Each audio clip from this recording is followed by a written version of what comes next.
Guys, अगर मैं आपसे सवाल पूछूं कि दुनिया का सबसे बड़ा टेंपल यानी कि मंदिर कहां पे है, तो आप लोग क्या जवाब देंगे?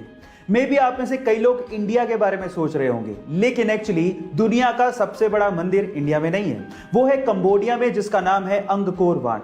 अच्छा, दूसरा सबसे बड़ा मंदिर कहां पर है? अगर आप अभी भी इंडिया सोच रहे हैं तो अभी भी आप लोग गलत हैं, क्योंकि दूसरा सबसे बड़ा मंदिर नॉर्थ अमेरिका के न्यू जर्सी में है, जिसका नाम है स्वामी नारायण अक्षरधाम। हाँ, तीसरा सबसे बड़ा मंदिर जरूर इंडिया के तिरुचिरापल्ली में है। अब इसके बारे में डिटेल मेरी इंस्टाग्राम प्रोफाइल की स्टोरी में आपको मिल जाएगी। मोबाइल से जब हम लोग पिक्चर्स क्लिक करते हैं तो उसमें बाय डिफॉल्ट एक शटर साउंड आता है। अब इंडियन मार्केट में बिकने वाले मोबाइल्स में तो हम लोग शटर साउंड को ऑफ कर सकते हैं, लेकिन जापानीज मार्केट में बिकने वाले मोबाइल्स में ऐसा कोई ऑप्शन होता ही नहीं है। उसके पीछे का रीजन ये है कि सन 1998 में जब पहली बार जापान में कैमरा मोबाइल को इंट्रोड्यूस किया गया तो उसके अच्छे इस्तेमाल के साथ साथ उसके बुरे इस्तेमाल भी शुरू हो गए। भीड़ भाड़ वाले इलाकों में लड़कियों की छिप छिप कर फोटोज खींचनी शुरू हो गई और वो वायरल होना शुरू हो गई। अब इसी से निजात पाने के लिए और अपनी जापानीज सभ्यता को बचाने के लिए वहां की कंपनीज ने डिसाइड किया कि कैमरा एक्टिविटी के साथ साथ कोई ना कोई साउंड जरूर होना चाहिए, और तब से लेके आज तक वो लोग इसे फॉलो करते हैं। वहां पर कोई भी मोबाइल बिकता है तो उसमें कैमरा के साथ शटर साउंड होता ही है और उसे ऑफ करने का कोई ऑप्शन ही नहीं होता। है ना ये इंटरेस्टिंग फैक्ट? क्या आपको इसके पहले तक ये फैक्ट पता था? और अगर नहीं पता था तो चैट सेक्शन में लिखना मत भूलिएगा। गाइस, अगर मैं आपसे सवाल पूछूं कि दुनिया का सबसे महंगा पनीर कौन से एनिमल के मिल्क से बनाया जाता है, तो आप लोग क्या जवाब देंगे? मे भी कई लोगों का जवाब अच्छी नस्ल की गाय होगा, किसी का जवाब अच्छी नस्ल की भैंस होगा, किसी ने ऊंट जवाब दिया होगा, किसी ने बकरी जवाब दिया होगा। लेकिन आपकी जानकारी के लिए मैं आपको बता दूं कि इनमें से वो कोई भी एनिमल नहीं है। एक्चुअली दुनिया का सबसे महंगा पनीर डोंकी के दूध से बनाया जाता है। जी हां, डोंकी के दूध से, और उस पनीर का नाम है fuel, PULE, fuel.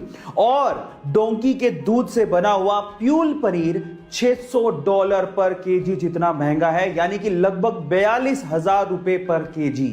Oh my God, क्या आपने इससे पहले इमेजिन किया था? गाइस, कई बार हमें हमारी जिंदगी में डिसीजन लेने में बड़ी दिक्कत आती है। हमें ये समझ ही नहीं आता कि हम दिल की सुने या दिमाग की। इन दैट केस मेरे पास एक बहुत ही सॉलिड तरीका है जिसे मैं खुद भी इस्तेमाल करता हूं। अगर आपको डिसीजन लेने में दिक्कत आए तो आप एक काम करिए, आप सिक्के को हवा में उछालिए। इससे पहले कि आप लोग पूछें कि ये क्या तरीका है, मैं आपको बता दूं कि आपको हेड और टेल से डिसीजन नहीं लेने। इनफैक्ट जब आप सिक्का हवा में उछालेंगे और जब वो सिक्का हवा में होगा, आपको तभी समझ में आ जाएगा कि आपको सच में क्या करना चाहिए, और आपको ठीक वही करना है ना ये इंटरेस्टिंग फैक्ट? गाइस, मैं अगर आपसे सवाल पूछूं कि इंडिया का पहला ISO certified private railway station कौन सा है, तो आप लोग क्या जवाब देंगे? Private railway station? आज तक तो लोगों ने यही सुना था कि रेलवे स्टेशन तो कम से कम गवर्नमेंट के ही होते हैं या फिर गवर्नमेंट ही बनाती है, लेकिन ऐसा नहीं है। इंडिया का पहला ISO सर्टिफाइड रेलवे स्टेशन भी है, और वो है मध्य प्रदेश के भोपाल में, और जिसका नाम है हबीबगंज रेलवे स्टेशन। जी हाँ गाइज, याद कर लीजिए, हबीबगंज रेलवे स्टेशन। क्या पता बिग बी के साथ आप हॉट सीट पे बैठे हों और यही सवाल वो आपसे पूछ लें।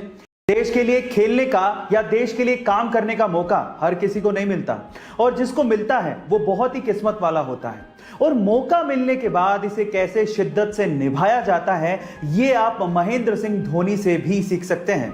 ये बात है सन 2015 के वर्ल्ड कप की, जब इंडियन टीम ऑस्ट्रेलिया के साथ वार्म अप मैच खेल रही थी।